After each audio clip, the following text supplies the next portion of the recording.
ಕೊಡಬಾರ್ದು ಅಂತ ಅರ್ಥ ಆಯ್ತಲ್ಲ ಸರ್. ಅದು ಗಂಡು ಬಂದ್ರೆ ನಿಮಗೆ ನಾವು ರೈಡ್ ಮಾಡಿದ್ರೆ ಏನಾಗ್ತದೆ, ಮೆಡಿಕಲ್ ಕ್ಯಾನ್ಸಲ್ ಆಗ್ತದೆ, ಮೆಡಿಕಲ್ ಸ್ಟೋರ್ ಲೈಸೆನ್ಸ್ ಕ್ಯಾನ್ಸಲ್ ಆಗ್ತದೆ. ನಾವು ಯಾಕಂದ್ರೆ ನಿಮ್ಗೂ ಅದು ಅರಿವಿರಲಿ, ಕೆಲವರಿಗೆ ಕೈಲಾದ ಮಾತ್ರೆಗಳು ಇನ್ನೇನೇನೋ ಬಂದಿರ್ತಾರೆ, ದಯವಿಟ್ಟು ವಿತೌಟ್ ರಿಸ್ಟ್ರಿಕ್ಷನ್ ಕೊಡಬಾರ್ದು. ಏನ್ ಡಾಕ್ಟರ್ ರಿಸ್ಟ್ರಿಕ್ಷನ್ ಕೊಡ್ತಾರೆ ಅವಸರ ಇಲ್ಲ, ಅದಕ್ಕೋಸ್ಕರ ನಿಮ್ದೇನು ತೊಂದರೆ ಇದೆ, ಅದಕ್ಕೋಸ್ಕರನೇ ಮೆಡಿಕಲ್ ಸ್ಟೋರ್ ಇರೋದು. ಅರ್ಥ ಇದೆಯಲ್ಲ ಸರ್. ಯಾವ್ದೋ ತಗೊಳ್ತಾರೆ ಮಕ್ಕಳು ಯಾವ್ದಾದ್ರು ಕೆಟ್ಟ ಅಭ್ಯಾಸ ಕಲ್ತ್ಕೊಂಡಿರ್ತಾರೆ, ಆದ್ರಿಂದ ಅವ್ರ ಆರೋಗ್ಯ ಹಾಳಾಗ್ತದೆ ಕೂಡ ಎಂತೆಲ್ಲ ಬುದ್ಧಿ ಕೊಟ್ಟಿರ್ತಾರೆ ನೀವೇ ನೋಡಿರ್ತೀರಲ್ಲ. ಯಾರಾದ್ರೂ ಡ್ರಗ್ಸ್ ಸಮಾಜದಲ್ಲಿ ಉದಾಹರಣೆ ಹೇಳೋದಿಲ್ಲ, ಅರ್ಥ ಆಯ್ತದಲ್ಲ. ಆವಾಗ ಕಾನೂನುಬದ್ಧವಾಗಿ ಏನ್ ಮಾರಾಟ ಮಾಡ್ತಾರಲ್ಲ, ಗಾಂಜಾ ಆಗಲಿ ಡ್ರಗ್ಸ್ ಸಂಬಂಧಪಟ್ಟ ವಸ್ತುಗಳು ಮಾಡ್ತಾರಲ್ಲ, ಮತ್ತೆ ನೀವು ಜಸ್ಟ್ ಸೀಕ್ರೆಟ್ ಆಗಿ ಬಂದು ನಮ್ಗೆ ಫೋನ್ಗಾದ್ರು ಮಾಡ್ಬೋದು, ಸ್ಟೇಷನ್ ಬಂದು ತಿಳಿಸೋದಿಲ್ಲ, ಅವ್ರ ಮೇಲೆ ನಮ್ಮ ಕಠಿಣ ಕಾನೂನು ಕ್ರಮ ಕೈಗೊಳ್ಳುವುದು. ಅರ್ಥ ಆಗಿರ್ಬೇಕಲ್ಲ. ದಯವಿಟ್ಟು ಅದು ನಿಮ್ಮ ಸಹಕಾರ ಮುಖ್ಯ, दयविಟ್ಟು ಮಾಡ್ತಿರಲ್ಲ ಅದನ್ನ. इससे तो भी तुम्हें बात के 10 मिनट हो जाते हैं, तुम्हें इसके साथ प्रॉब्लम हो जाना। ಆರೋಗ್ಯವಾಗಿರಬೇಕು. ಫಸ್ಟ್ ಪ್ರೀ ಕೋರ್ಸ್ ಅದು ಫಸ್ಟ್ ಏನಾಗ್ತದೆ, ಏನೋ ಮಜವಾಗಿದೆ, ಏನೋ ಒಂದು ಮನಸ್ಸಿದೆ, ಅದರಿಂದ ಆಗ ಪರಿಣಾಮಗಳು ಗೊತ್ತಿಲ್ಲ. ದಯವಿಟ್ಟು ತುಂಬಾ ಜನ ಸಣ್ಣ ವಯಸ್ಸಿಗೆ ಎಲ್ಲ ಟಿವಿ ಕಳ್ಕೊಳ್ತಾರೆ, ಲೀಡಿ ಕಳ್ಕೊಳ್ತಾರೆ, ಎಲ್ಲ ಪಾರ್ಟ್ಸ್ಗಳು ಹಾಳಾಗೋಗ್ತದೆ. ಬೇಜಾರಾಗಿ ನೀವು ಆರೋಗ್ಯ ಓದೋಂಥ ಭವಿಷ್ಯ ಹಾಳಾಗೋಗ್ತದೆ, ಓದಕ್ಕಾಗ್ತದೆ, ನಿದ್ರೆ ತರ ಬರ್ತದೆ, ಇತ್ತೀಚೆಗೆ ವೀಕ್ ಹೋಗ್ತದೆ. ಅರ್ಥ ಆಯ್ತಲ್ಲ. ದಯವಿಟ್ಟು ಮಕ್ಕಳಿಗೆ ಹೇಳಿ, ಇದು ಒಳ್ಳೆ ಅಭ್ಯಾಸ ಅಂತಲ್ಲ, ಒಳ್ಳೆ ಅಭ್ಯಾಸ ಇಷ್ಟೇ. ಓದಬೇಕು, ಒಳ್ಳೆ ಕೆಲಸ ಮಾಡಬೇಕು, ತಂದೆ ತಾಯಿ ಗೌರವ ಕೊಡಬೇಕು, ಗುರು ಹಿರಿಯರಿಗೆ ಗೌರವ ಕೊಡಬೇಕು, ಅವ್ರ ಸಮಾಜಕ್ಕೆ ಏನಾಗುತ್ತೆ ದುಡಿದ್ರೆ ಸಹಾಯ ಮಾಡಬೇಕು. ಇವಾಗ ಅದೇ ತಾನೇ ಪುರಾಣ ಹೇಳಿರೋದು, ಅದೇ ತಾನೇ ನೀನು ದುಡಿದಿದ್ದೆ ನೀವು ಕೋಟಿ ಹೋಗ್ಬೇಕು, ದಾನ ಮಾಡಬೇಕು, ಇದ್ದವ್ರಿಗೆ ಅದೇ ತಾನೇ ಹೇಳೋದಲ್ಲ ಸರ್, ಬೇರೆ ಹೇಳೋದಿಲ್ಲ ಸರ್. ಪುರಾಣ ಆಗಲಿ, ಭಗವದ್ಗೀತೆ ಆಗಲಿ, ಬೈಬಲ್ ಆಗಲಿ ಇಷ್ಟೇ ಹೇಳೋದು. ನೀನು ಒಳ್ಳೆಯವರಾಗಬೇಕು, ನೀನು ಯಾರಿಗೂ ಕೆಟ್ಟದ್ದು ಮಾಡಬೇಡ, ನೀನು ದುಡಿದಿದ್ದಲ್ಲಿ ಒಂದು ಪಾಲು ಬಡವರಿಗೆ ಕೊಡಿ ಹಂಚೊಂದ್ರೆ ಹೇಳಿದೆ ಅಷ್ಟೇ. ಕೆಟ್ಟದ್ದು ಮಾಡೋದು ಯಾವ ಧರ್ಮ ಅಂತ ಹೇಳಿದ್ಯಾ? ಯಾವ ಧರ್ಮನೂ ಹೇಳಿಲ್ಲ. ಅವರ ಧರ್ಮ ಅವರಿಗೆ ಹೇಳುದು, ಎಲ್ಲ ಧರ್ಮನೂ ಹೇಳೋದಷ್ಟೇ. ಒಳ್ಳೆ ಮಾನವ ಮಾಡೋದು, ಸಹಾಯ ಮಾಡೋದು, ಕೆಟ್ಟ ಅಭ್ಯಾಸಗಳು ಕಲಿಬೇಡ. ಯಾವ ಪುರಾಣದಲ್ಲಿ ಡ್ರಿಂಕ್ಸ್ ಮಾಡಿ ಹೇಳಿದ್ಯಾ? ಮುಸ್ಲಿಮಲ್ಲಿ 90% ಡ್ರಿಂಕ್ಸ್ ಮಾಡೋದಿಲ್ಲ, ಪುರಾಣ ಪಾಲಿಸೋದ್ರಿಂದ 10% ಕೆಟ್ಟ ಅಭ್ಯಾಸ ಕಲ್ತ್ಕೊಂಡ್ರೆ ಹೌದಲ್ವಾ? ಇದೇ ಎಲ್ಲಾದ್ರೂ ಪುರಾಣದಲ್ಲಿ ಡ್ರಿಂಕ್ಸ್ ಮಾಡೋದು, ಮದ್ಯಪಾನ ನಿಷೇಧ ಇದೆ. ನಾನು ಪುರಾಣ ಅದೃಷ್ಟ ಪ್ರಕರಣ ಓದ್ಕೊಂಡಿರೋದ್ರಿಂದ ಹೇಳ್ತೀನಿ ಅಷ್ಟೇ. ಈಗ ಕೆಟ್ಟ ಸಾಹಸಕ ಕಲ್ತ್ಕೊಂಡಿರೋದು, ಮದ್ಯ ಡ್ರಗ್ಸ್ ಮಾಡಿ ಪುರಾಣದಲ್ಲಿ ಇಲ್ಲ. ರಿಕ್ವೆಸ್ಟ್ ಮಾಡ್ಕೊಳ್ಳೋದಷ್ಟೇ, ಯಾರು ಕೆಟ್ಟ ಅಭ್ಯಾಸ ಆಮೇಲೆ ಏನೋ ಮಾಡ್ಕೊಂಡು ಈಗ ಮಾಡ್ಕೊಂಡಿರ್ತಾರಲ್ಲ ಅವ್ರನ್ನ ಒಳ್ಳೆ ದಾರಿ ತರಲಿಕ್ಕೆ ನಮ್ಮ ಸಹಕಾರ, ನಿಮ್ಮ ಸಹಕಾರ ಕೇಳೋದಕ್ಕೆ ಬಂದಿರುತ್ತೆ. ರಿಹಾಬಿಲಿಟೇಷನ್ ಸೆಂಟರ್ ಅವ್ರ ಮನೆಯವ್ರಿಗೆ ಏನಾದರೂ ಸಹಾಯ ಬೇಕಾದ್ರೆ ನಿಮ್ಮ ಕಡೆಯಿಂದ ನಮ್ಮ ಕಡೆಯಿಂದ ಮತ್ತು ದಾನಿಗಳ ಕಡೆಯಿಂದ ಸೇರಿಸಿ ದಯವಿಟ್ಟು ಮಾಡೋದು ಆಗೋದಲ್ಲ ಸರ್. ಉಪವಾಸ ಮಾಡೋದು ಒಳ್ಳೆಯದು, ರಂಜಾನ್ ಟೈಮ್ ಮಾಡ್ತಿರಲ್ಲ ಬೆಳಗ್ಗೆಯಿಂದ ಸಂಜೆವರೆಗೂ. ಹಾಗೆ ಒಂದು ಅರ್ಧ ಗಂಟೆ ಉಪವಾಸ, ಸ್ವಲ್ಪ ಲೇಟ್ ಆಗ್ತದೆ ಉಪವಾಸ ಅಂತ, ಸ್ವಲ್ಪ ಮುಂದಕ್ಕೆ ಆಗ್ತದೆ ಊಟ ಟೈಮ್ ಅಷ್ಟೇ. ಒಂದು ಒಳ್ಳೆ ಕಾರ್ಯ, ಒಂದು ಒಳ್ಳೆ ಸಲಹೆಗಳು ನಿಮ್ಮಲ್ಲಿ ನಾನು ಕೊಡಿ. ನಮ್ಮಿಂದ ಇಷ್ಟೇ ರಿಕ್ವೆಸ್ಟ್, ನಮ್ಮ ಕೊಡಂಪೇಟೆ ಪೊಲೀಸ್ ಠಾಣೆ ವತಿಯಿಂದ, ನಮ್ಮ ಸೌತ್ ಡಿವಿಷನ್ ವತಿಯಿಂದ ಮತ್ತು ನಮ್ಮ ಬೆಂಗಳೂರು ಪೊಲೀಸ್ ಆಯುಕ್ತರು ಇದನ್ನೆಲ್ಲ ಹೋಗಿ ಅರಿವು ಮೂಡಿಸಿ, ಯಾರಾದರೂ ಕೆಟ್ಟ ಮಾರ್ಗಗಳಿದ್ರೆ ಅವ್ರ ಬಗ್ಗೆ ಅವರಿಗೆ ಮಾಹಿತಿ ಕೊಡಿ. ಅಂತ ಮಾಹಿತಿನ ದಯವಿಟ್ಟು ಓಪನ್ ಆಗಿ ಕೇಳೋದಿಲ್ಲ, ಸೀಕ್ರೆಟ್ ಆಗಿ ಕೊಡಿ. ಯಾರು ಕೊಡ್ಲಿಕ್ಕೆ ಯಾರು ತಿಳಿಸೋದಿಲ್ಲ, ಯಾವ ಬೋರ್ಡ್ ಕೂಡ ಯಾರು ಮಾಹಿತಿ ಕೊಡೋದಂದ್ರೆ ಕೇಳೋದಿಲ್ಲ. ಅದೊಂದು ತಾವು ಅರ್ಥ ಮಾಡಬೇಕು. ಈ ಕನ್ಸ್ಯೂಮ್ ಮಾಡ್ತಿದ್ದಾರೆ, ಅದು ತಗೊಳ್ತಿರಲ್ಲ, ಅವರಿಗೆ ನಿಮ್ಮಿಂದ ತಿಳುವಳಿಕೆ ಬೇಡ, ನಾವು ತಿಳುವಳಿಕೆ ಅವ್ರಿಗೆ ಯಾವ ಮಾಡೋಣ.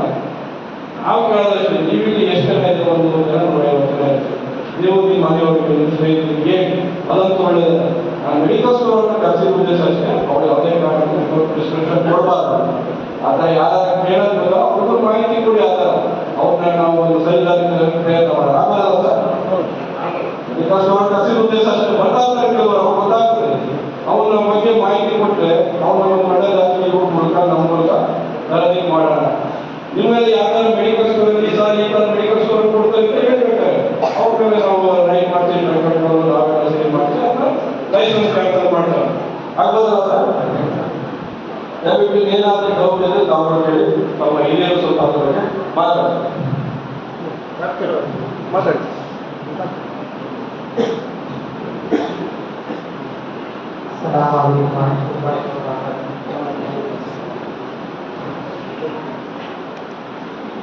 जैसा कि मैंने अपने पूरे बयान में साहब हजरात से कहा था कि चूँकि हमारे बच्चे ही हमारे कौम का मुस्तकबिल है और किसी भी मजहब में जो है इसकी इजाज़त नहीं है, और ख़ास तौर पर चूँकि हमारा खालिक हमारा मालिक अल्लाह है, तो इसकी कतई इसकी इजाज़त नहीं है कि हम लोग क्या है शराब पिए या ड्रग्स रखें। क्योंकि दोस्तों के माहौल में ऐसा हो जाता है, इसकी लत पड़ जाती है। तो जो इसमें है खास तौर पर क्या है सीक्रेट के तौर पर, खास के तौर पर हम लोग उसका नाम करें, इसकी ये करें, और जो इसको बढ़ावा देते हैं, क्योंकि इसमें बिजनेस होता है, लोगों क्या है अपने लोग क्या है पैसों की खातिर अपने कौम को बदनाम भी करने की कोशिश करते हैं और बर्बाद भी करते हैं, और चाहते हैं कभी दुश्मनी में भी आकर कैसे तो ये क्या है ये बर्बाद हो जाए, ये खत्म हो जाए, मेरा भला हो जाए, मुझे पैसे मिल जाए, और बाकायदा इसमें लोगों को पैसे रकम देकर भी क्या है इसमें काम करा दे। इसलिए खास तौर पर हम अपने पूरे इलाके में सर्वे करें, इसलिए खास तौर पर इसको मुकम्मल तौर पर ड्रग्स नशा इसको खत्म करने की कोशिश करें। कोई भी इसके अंदर क्या है शरीयत भी कहती है अच्छाई के काम में, नेक के काम में क्या है साथ देना है, बुराई के काम में क्या है नुकसान के काम में, गुनाह के काम में खुद अल्लाह के रसूल सल्लल्लाहु अलैहि वसल्लम फरमाते हैं वतआवनु अलल बिर्रि वत्तक़वा, तुम नेकी के काम में, अच्छाई के काम में क्या है एक दूसरे का साथ दो। अगर कोई नमाज पढ़ रहा है, नमाज पढ़ने में उसको तकलीफ हो रही है, तो उसको नमाज पढ़ने में साथ दो, अपने साथ भला कर लो। वला तआवनु अलल इस्मि वल उद्वान, क्या है बुराई के कामों में, गुनाह के कामों में एक दूसरे को हसद के ताल्लुक से उसमें ताल्लुक में इसकी शरीयत क्या है अल्लाह के रसूल सल्लल्लाहु अलैहि वसल्लम इसकी अकल की इजाजत नहीं देते। तो हमारे अल्हम्दुलिल्लाह हमारे इतने हमारे बड़े क्या है सिर्फ हमारे इंसानियत के खातिर हमारे बरादरान वतन भी हमारे साथ हैं कि कैसे हमारे बच्चे क्या है इन्हों अगर हमारे हमने बोलना, क्योंकि इसकी आदत इसकी लत जो है घरों में भी है, मुसलमानों में भी है, इसलिए सब मिलकर फिक्र करेंगे तो इंशाअल्लाह हमारे बच्चे कल का क्या है मुस्तकबिल।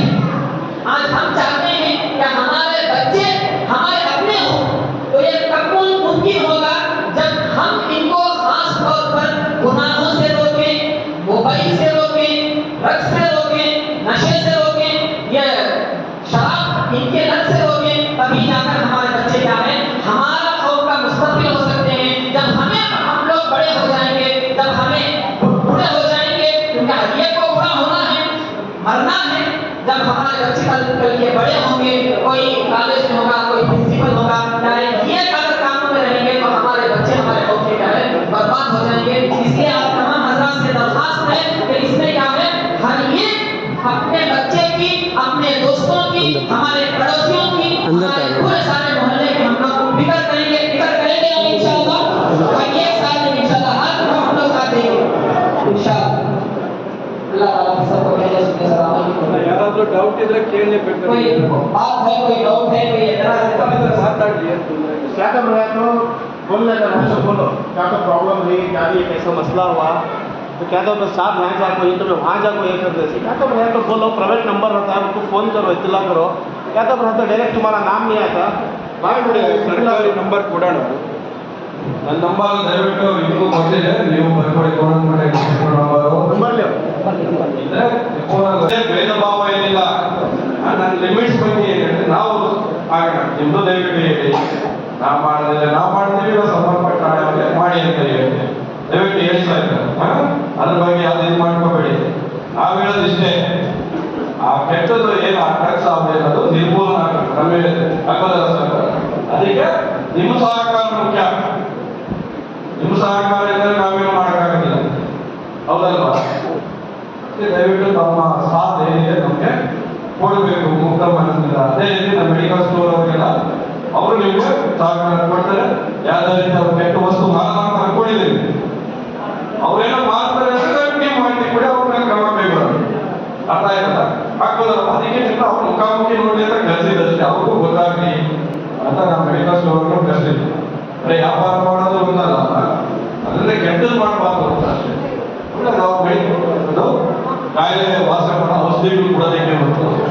ಈ ಕೆಟ್ಟ ಕಾಯಕಗಳು ಸೃಷ್ಟಿ ಮಾಡೋ ಔಷಧಿಗಳು ಕೊಡೋದಕ್ಕೆ ಡ್ರಗ್ಸ್ ಕೊಡೋದಕ್ಕಲ್ಲ. ಅರ್ಥ ಆಯ್ತಾ? ಈ ದುಷ್ಕರ್ಮಿಗಳಿಂದ ಇಂಜೆಕ್ಷನ್ ತಗೊಳ್ಳೋದು, ಮಾತ್ರೆ ತಗೊಳ್ಳೋದು, ಗಾಂಜಾ ತಗೊಳ್ಳೋದು ದಯವಿಟ್ಟು ದೂರ ಇದೆ. ಈಗ ಏನೇನೋ ಕೆಟ್ಟ ಕೆಟ್ಟ ಸಣ್ಣ ಸಣ್ಣದು ಏನು ಸಿಗಲ್ಲ ಅಂತ ಕಾಫ್ ಸಿರಪ್ ಏನೇನೋ ತೊಗೊಳಕ್ ಸ್ಟಾರ್ಟ್ ಮಾಡಿದ್ದಾರೆ. ದಯವಿಟ್ಟು ಅದಕ್ಕೆ ಅವ್ರು ಮೆಡಿಕಲ್ ಸ್ಟೋರ್ ಹೇಳೋದು ವಿತೌಟ್ ಪ್ರಿಸ್ಕ್ರಿಪ್ಷನ್ ಏನು ಕೊಡ್ಬೇಡಿ. ನೀವು ಅಷ್ಟೇ ತಂದೆ ತಾಯಿಗಳು ಮಕ್ಕಳು ಏನೋ ಸುಮ್ಮನೆ ಯಾವುದೋ ಔಷಧಿ ನೋಡ್ತಿದ್ದಾರೆ, ಯಾವುದೋ ಚೀಟಿ ಇಲ್ಲ, ಡಾಕ್ಟರ್ ಏನು ನೋಡಿಲ್ಲ ನೋಡ್ತಿಲ್ಲ ಅಂತ ಗಮನ ತಂದು ಅದನ್ನು ವಿಚಾರಿಸ್ಬೇಕು. ಸುಮ್ಮನೆ ಕಾಫ್ ಸಿರಪ್ ಎಲ್ಲ ಇರ್ತಾರೆ, ಎಷ್ಟು ಕೆಮ್ಮನ್ನಾಗ ಎಷ್ಟು ಕುಡಿಬೇಕು, 5 ml 10 ml ಡಾಕ್ಟರ್ ಹೇಳಿರ್ತಾರೆ. ನೀವು ಅದೆಲ್ಲ ಮಾಡಿ ಒಂದೊಂದು ಮಾಡಿ ಕುಡಿದ್ರೆ ಹೋಗ್ಬಿಡ್ತದೆ, ಲಿವರ್ ಹೋಗ್ಬಿಡ್ತದೆ, ಪ್ಯಾಂಕ್ರಿಯಾಸ್ ಹೋಗ್ಬಿಡ್ತದೆ, ಕಿಡ್ನಿ ಹೋಗ್ಬಿಡ್ತದೆ, ಕೊನೆಗೆ ಹಾರ್ಟ್ ಅಟ್ಯಾಕ್ ಆಗ್ತಾ ಇರ್ತದೆ, ಕ್ಯಾನ್ಸರ್ ಬೇಗ ಅಟ್ಯಾಕ್ ಆಗ್ತದೆ. ಏನಪ್ಪ ನೀವು ಬದುಕಬೇಕು ಅಂತ ಇದ್ದೀರಾ, ಒಂದು 80-90 ವರ್ಷ 20 ವರ್ಷಕ್ಕೆ ಸತ್ತೋಗ್ಬೇಕು ಅಂತ ಇದ್ದೀರಾ, 20 ವರ್ಷಕ್ಕೆ ಸತ್ತೋಗ್ಬಿಡ್ತಾರೆ. 15-20 ವರ್ಷಕ್ಕೆ ನೋಡಿ ಯಾರಾದ್ರೂ ಅರೆಸ್ಟ್ ಮಾಡ್ತೀವಿ, ಜೈಲಿಗೆ ಕಳಿಸ್ತೀವಿ. ನೀವು ಡ್ರಗ್ಸ್ ಮಾಡಿದ್ರೆ 10 ವರ್ಷ ಪನಿಷ್ಮೆಂಟ್ ಇದೆ, ಜೀವಾವಧಿ ಶಿಕ್ಷೆವರೆಗೂ ಇದೆ, ಅದು ತಿಳ್ಕೊಳ್ಳಿ. ನಾವು ಸೇವನೆ ಮಾಡೋದು ಪನಿಷ್ಮೆಂಟ್ ಇಲ್ಲ, ಒಳ್ಳೆ ದಾರಿ ತರಲಿ, ಎಲ್ಲರಿಗೂ ಒಳ್ಳೇದಾಗಲಿ. ಆಗಾಗ್ಗೆ ಕಾರ್ಯಕ್ರಮಗಳು ಮಾಡೋಣ. ಅದೇ ರೀತಿ ಇನ್ನೂ ನೀವು KYC OTP ನಂಬರು ದಯವಿಟ್ಟು ಯಾರೇ ಅನಾಮಿಕ ಕೇಳಕ್ ಹೋಗ್ಬೇಡಿ. ನಮ್ಮ ಜನರ ದುರಾಸೆ ಇರ್ಬೇಕ, ನೀವು ಇದು ಜಾಬ್ ಅಲ್ಲಿ ಇದು ಮಾಡ್ಕೊಳ್ಳಿ, ಮನೇಲಿ ಕೂತ್ಕೊಂಡೇ ಜಾಬ್ ಮಾಡ್ಬೋದು, ದಿನಕ್ಕೆ 5,000 ಕಳಿಸ್ಬೋದು, 10,000 ಹೊರಗಡೆ ದುಡಿದ್ರೆ 500,000 ರೂಪಾಯಿ ಸಿಗೋದಿಲ್ಲ. ಕೂತಿದ್ದ ಜಾಗದಲ್ಲಿ 5,000 10,000 ದುಡಿತೀವಿ ಅಂತ ಆಸೆ ಬಿದ್ದು ಫಸ್ಟ್ ಒಂದು 50 ರೂಪಾಯಿ 500 ರೂಪಾಯಿ ಕಳಿಸ್ತಾರೆ ನಿಮಗೆ. ಇದಕ್ಕೆ ಲೈಕ್ ಮಾಡಿ, ಆ ಹೋಟೆಲ್ ಲೈಕ್ ಮಾಡಿ, ಇದಕ್ಕೆ ಟೂರಿಸ್ಟ್ ಲೈಕ್ ಮಾಡಿ ಅಂತ 500 ರೂಪಾಯಿ ಕಳಿಸ್ತಾರೆ ನಿಮ್ಮ ಅಕೌಂಟ್ ನಂಬರ್ ತಗೊಂಡು. ನಿಮ್ಗೆ ಇನ್ನೂ ಜಾಸ್ತಿ ದುಡ್ಡು ಬರ್ತದೆ, 50,000 ಬರ್ತದೆ, 1 ಲಕ್ಷ ಬರ್ತದೆ, 10,000 20,000 ಹಾಕಿ ನೀವು 10,000 20,000 ಕಟ್ಬಿಡ್ತೀರಲ್ಲ, ಹೋಗಿ ಬರ್ತದೆ, ಇನ್ನೂ 2 ಲಕ್ಷ ಬರ್ತದೆ, ಕಟ್ಟಲೇ ಇರ್ತೀರಿ. ಆಮೇಲೆ ಇನ್ನೊಂದು ಸ್ಟಾರ್ಟ್ ಆಗ್ತದೆ, ನಿಮ್ಗೆ ಯಾರೋ ಕೊರಿಯರ್ ಕಳಿಸಿದ್ದಾನೆ, ಅದರೊಳಗೆ ಯಾವ್ದಾವ್ದು ಗಿಫ್ಟ್ ಇದೆ, ಅದ್ರ ಕಸ್ಟಮ್ಸ್ನವ್ರು ಹಿಡ್ಕೊಂಡ್ಬಿಟ್ಟಿದ್ದಾರೆ, ಆ ಕಸ್ಟಮ್ಸ್ ಬಿಡ್ಸಕ್ ದುಡ್ಡು ಬೇಕು ಅಂತ ಫೋನ್ ಮಾಡ್ತಾರೆ. ಗೊತ್ತಿರೋದೇ ನಮ್ಗೆ ಗಿಫ್ಟ್ ಕೊಡೋದಿಲ್ಲ. ಯಾರೋ ಎಲ್ಲೋ ಕುಂತಿರೋರು, ವಿದೇಶದಲ್ಲಿ ಕುಂತಿರೋನು, ಡೆಲ್ಲಿ ಕುಂತಿರೋ ಗಿಫ್ಟ್ ಕಳಿಸ್ತಾರ. ಈ ನಮ್ಮ ದುರಾಸೆನ ಉಪಯೋಗಿಸ್ಕೊಳ್ಳೋದು. ಅಲ್ಲಿ ಬೇಕಾದಷ್ಟು ಚಿನ್ನ ಇದೆ, ಐಫೋನ್ ಇದೆ, ಏನ್ ಕಸ್ಟಮ್ಸ್ಗೆ ಫಸ್ಟ್ 15,000 10,000 ಕೇಳ್ತಾರೆ. ನೀವು ಕಟ್ಬಿಡ್ತೀರ 15,000 ಅಲ್ವಾ, ಒಂದು 5 ಲಕ್ಷ 10 ಲಕ್ಷ ಹೋಗ್ತಿದೆ ಅಂತ. ಹೌದಲ್ಲ, ಎಲ್ಲ ಆಗ್ತದೆ. ಅದೇ ದುರಾಸೆ. ನಾನು ಏನ್ ಹೇಳ್ತಾ ಇದ್ದೀನಿ ಅಂತ, ಯಾರು ಗಿಫ್ಟ್ ಯಾಕಪ್ಪ ಕೊಡ್ತಾನೆ?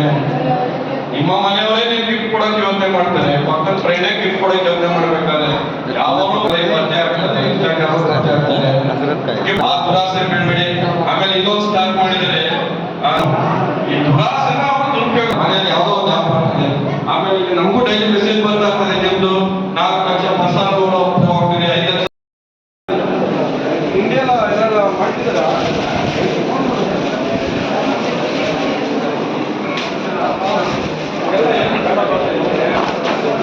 ಸರ್ಕಾರ ಇದ್ರೆ ಸಾಕು.